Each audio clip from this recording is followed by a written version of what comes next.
Traġedja fl-Arb wara l-esplużjoni tal-kamra tan-nar magħrufa bħala Tamarozz, każ li seħħ il-ħadd tal-ħabta ta' 3:15. Ir-riżulta li b'kollox kien hemm 4 splużjonijiet f'temp ta' ftit minuti u aktar tard tal-ħabta tal-3:30 seħħet il-5 splużjoni li wkoll kienet qawwija ferm.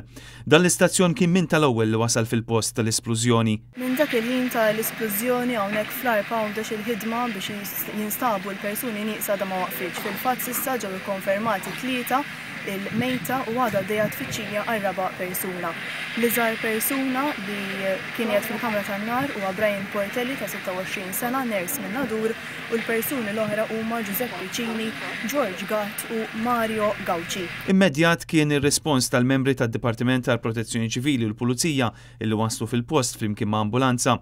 Waslu wkoll membri ta' l-IRRC, l-Explosive Ordnance Disposal tal-Armata u anke membri tal-Protezzjoni Ċivili minn Malta immexxija minn John Ġera. Nfittxu taħt saqaf tal-konkrit, nużaw xi apparat ukoll, flimkien magħna l-Forza Armata ta' Malta fej b'kawtela kbira qegħdin naraw li l-materjal li għadu ma nħaraqx noqogħdu attenti biex ma nweġġawx waqt li nkunu qegħdin naħdmu.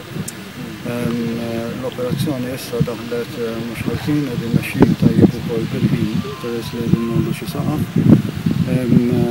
Nisperaw li ftit tal-ħin ieħor insibu l-persuni li huma neqsin. Din il-kamra tan-nar taħdem diversi murtali illi matul is-sajf jinħarqu fil-Festja Uċine. Il-kumpless jinsab taħt il-Kappella ta' San Dimitri. L-informazzjoni li għandna hi illi x-xogħol li kien għaddej fil-kamra f'dawn il-ġranet kien marbut ma' murtali li kellhom jinħarqu għall-festa tal-Kunċizzjoni f'Diċembru li ġej.